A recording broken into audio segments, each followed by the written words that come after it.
His meddlesome and caring nature was just right for me.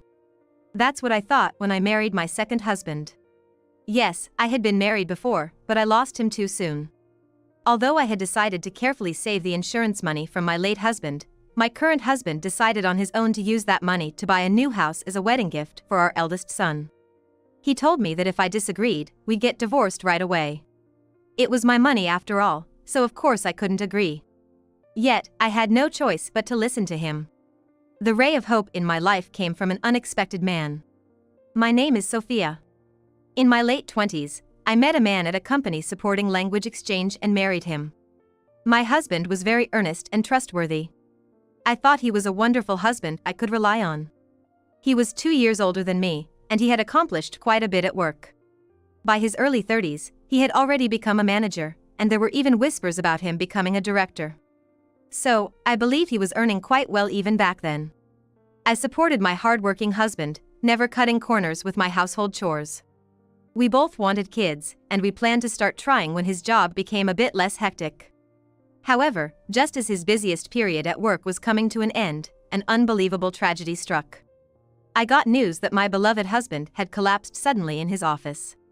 I had felt for a while that he was getting tired, but he himself always said, "It's busy right now, but things are gonna settle down soon. Just gotta hang in there." He insisted it was just fatigue. But maybe that was just to put me at ease. In reality, he had a health issue.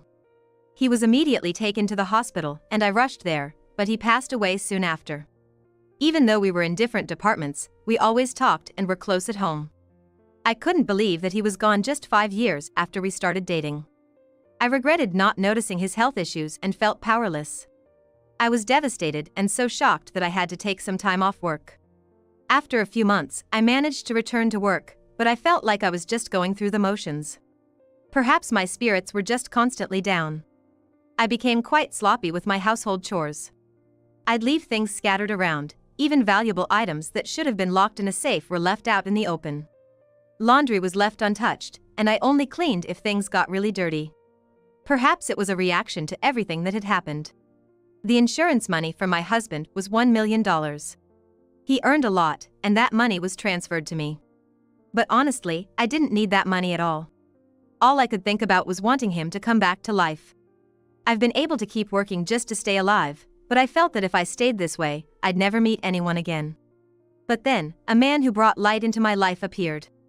It was someone from another company I occasionally met through work. That man, named Robert, was always genuinely concerned about me.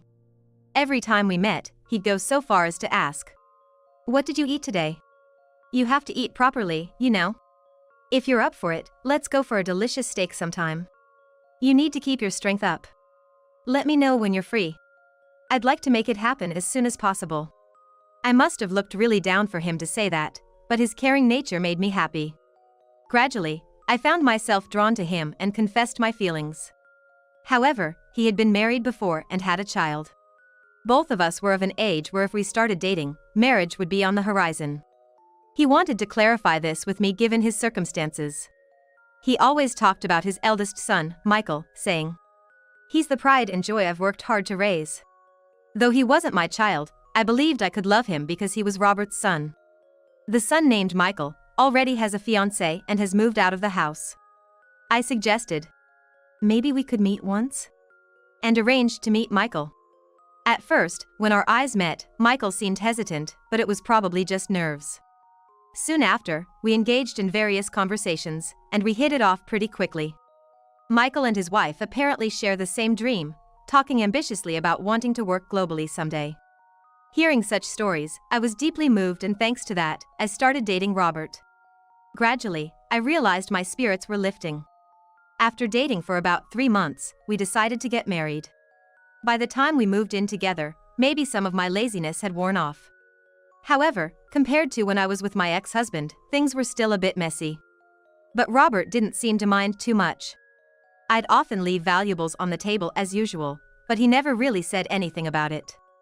I felt like I was having a comfortable time, but that feeling didn't last long.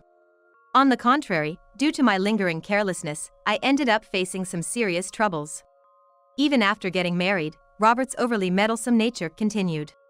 However, at some point, this trait began to feel burdensome to me.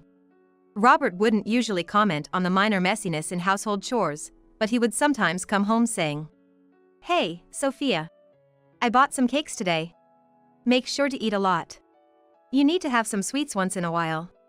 He would buy things I hadn't even asked for, and at times, he would force me to eat them. On bad days, he would bring home cheap-looking purses and say, "I thought this would suit you, Sophia. Start using it from tomorrow."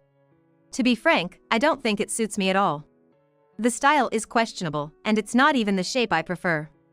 It's nothing but a nuisance, really. However, he certainly made me feel like he was doing me a big favor.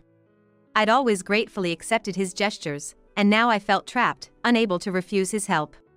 However, as this pattern continued, I started to feel more and more stressed. And then, for the first time, probably ever, I confronted him. It was when he brought home some sort of gourmet delicacy, claiming it was for my sake, even though I wasn't really fond of it. He was quite pushy about it, saying, "Sophia, you should try this and develop a taste for alcohol. Life's more fun when you enjoy a drink. You've got to appreciate flavors like this to truly savor alcohol." I finally snapped back. "You know, you don't have to go out of your way for me. I didn't even ask for this." But Robert replied, rather angrily, "What? What gives you the right to say that? Do you even realize how much I've done for you? You should be grateful." Hearing that, I was left with mixed emotions. I had just tried to communicate my feelings, and he responded by calling me arrogant. I considered discussing it further, but just a few days prior, there had been happy news. Michael, Robert's son, had gotten married to his girlfriend. Right after that celebratory mood, I didn't want to pick a fight, so I reluctantly held my tongue. However, from that day on, Robert stopped buying me things. In some ways, it was a relief, and I began to hope that maybe he had reflected on his actions. I tried to remain optimistic, thinking we could reconcile soon. But then, on a day when we both had off from work, he dropped a bombshell. It was on a day when both of us had off from work, Robert suddenly said to me, "I've decided to gift Michael a new house as a wedding present. I'm sorry for any confusion. How can I assist you further?" After all I could think was, "A new house? Do you have that kind of money?" But then he responded with a laugh. "Sophia, don't play dumb. You have $1 million, right? I know because I saw that check you left out. You might have thought you were hiding it from me, but I'm on to you." I was shocked by his audacity. Indeed, due to my carelessness, I had left my check on the table before. He must have seen it, I guess. But that's money that no one but me should use. "Wait, isn't that my money? What are you talking about?" Of course, I naturally pushed back, but what he said next was just unbelievable. "Your money? What are you on about? Do you have any idea how much I've done for you over the years? I married you out of the kindness of my heart, didn't I? You owe me at least this much. Besides, it's for Michael, who is practically your son too. Since you have that money, I'm just gonna use it. And just so you know, I've already made arrangements to buy the house. I'm the primary name on the deal, and the only thing left to do is to update the bank account details." As if he'd planned it all along. Being told something like that so forcefully left me at a loss for what to do. But, in truth, the insurance money from my ex-husband is my money, so I should just outright tell Robert that and make sure he doesn't use it. However, I guess I was still emotionally vulnerable at the time. I had honestly taken his words about doing this for my sake to heart. There's no denying that his personality had helped me through some tough times. Thinking about that, I couldn't argue back. But that doesn't mean I'm okay with Robert using the insurance money from my ex-husband. With my emotions in such turmoil, he delivered the final blow, saying, "By the way, if you don't let me use the insurance money, we're getting divorced." He said this with quite a bit of arrogance. In that moment, my trust in Robert began to crumble. But I felt helpless to resist. Naturally, Michael and his wife would be thrilled with such news, so I felt like I had no allies left. Given the circumstances, I found myself wondering if I just had to resign to the fact that the $1 million had become his. With these thoughts, I gave no reply and just went to bed that night. My mental state was in complete darkness. But a glimmer of hope was brought to me by a man. The next day, I received a call from a certain gentleman, and I was able to pull myself out of the darkness. You could say my perspective changed. It led me to make a decision. The day after the call, I spoke firmly to Robert. Robert, I'm sorry about yesterday. For now, let's proceed with our discussions through this attorney. I handed him the business card of a divorce attorney. He looked quite surprised. He had brought up the topic of divorce himself, but probably didn't think I would actually go through with it. Hey, are you serious? To be honest, he was taken aback. But I really want to divorce him. However, arguing with him wouldn't lead to an easy divorce. So, I told him. Don't worry, I'm leaving the check here. With that, Robert's expression seemed to lighten up a bit. But he probably never expected that I'd go to such lengths to ask for a divorce. Well, do as you please. I'll make sure to buy a house for Michael. Saying that, he took the business card. I started preparing to move out. The next day, I left the house. Still, Robert probably thinks I'll come back soon, and he's probably filled with pride, thinking he's doing Michael a favor by buying him a house. But that's never gonna happen. Robert really doesn't get it, I thought, chuckling to myself. It was just a week after I left the house. I got a call from a certain lady. It was from a woman, none other than Robert's ex-wife and Michael's real mother. Sophia, right? Nice to meet you. I'm Juliana, Michael's biological mother and Robert's ex-wife. I was shocked. Why would Robert's ex-wife suddenly call? I wondered if she had some grudge against me. But no, she actually had an interesting story to share. It seems Robert's in a tight spot. Starting with those words, she explained to me the reason she decided to call. Apparently, Robert, despite signing a contract for a new house for Michael and his wife, hit the reality that he couldn't afford it. What happened? Where's the check? Where's Sophia? Robert was in full-blown panic. I suppose that makes sense. I currently have the check. Sure, I did tell Robert I'd leave the check, but I never mentioned it was my check. All he needs to think is that I meant to leave Robert's own check behind. It might be a bit forceful of a way to do things, but unless I do this, I won't be able to get away from him, and I'd risk him using that precious $1 million. Moreover, Michael himself never really wanted a brand new house to begin with. Yes, the man who called me that day was Michael. He told me, "My dad just started talking about buying a house without even asking me. It's always been this way. He'd do stuff for me without me asking, then demand gratitude, and then expect something in return. Sophia, or should I say Mom, haven't you experienced the same?" That's what he truly felt. According to him, the main reason Robert got custody was simply because his wife at the time didn't have the financial capability. Robert had told her to focus on housework since he would work and provide for them. But maybe it was too overbearing and uncomfortable for her. I feel the same. And that's why she decided to divorce. Michael had no choice but to go with Robert, but he always looked at his father with those feelings.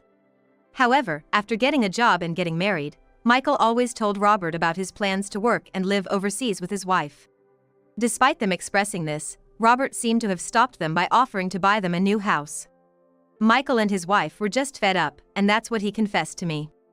Hearing that, I recalled something. The first time Michael met me, he had a hesitant expression. It wasn't just nerves at the time, he was probably concerned for me. Anyway, with that said, I too had my reasons for wanting to move overseas. Mainly for work, as I had interacted with various foreigners and had grown an interest. But more than that, I just wanted to be far from Robert. I understand he might not be pleased about the check situation. Honestly, I've done nothing wrong, but if I were still in the US, he might come after me. So, the best option seemed to be to go abroad where he absolutely couldn't reach or contact me. The idea occurred to me after Michael gave me a call. And so, now Michael, his wife, and I are in France. When I explained my situation to my employer, they were understanding and allowed me a temporary leave. Given this context, Robert couldn't reach out to Michael or me and had no choice but to call his ex-wife. Michael had told his real mother everything and had even shared my contact details, just in case. But thanks to that, I heard Robert got himself into some hot water. Now, he had no choice but to back out of the new house deal, facing a penalty of close to $100,000. Of course, he doesn't have that kind of money, which led him into instant debt. Perhaps this ordeal made him realize a bit about his nasty personality. In the blink of an eye, he lost his wife and son, and even his money. Moreover, he tried consulting with his colleagues, but given his annoying nature at work, they only made light of his situation, saying things like, "Well, that's some tough medicine, huh?" Nobody seemed willing to help him out. His self-centeredness had led him to this, not understanding others' feelings. Now, it seems he's working multiple part-time jobs from dawn till dusk, trying to repay his debt. As for me, I can speak French due to my job, and I'm thoroughly enjoying my life in France.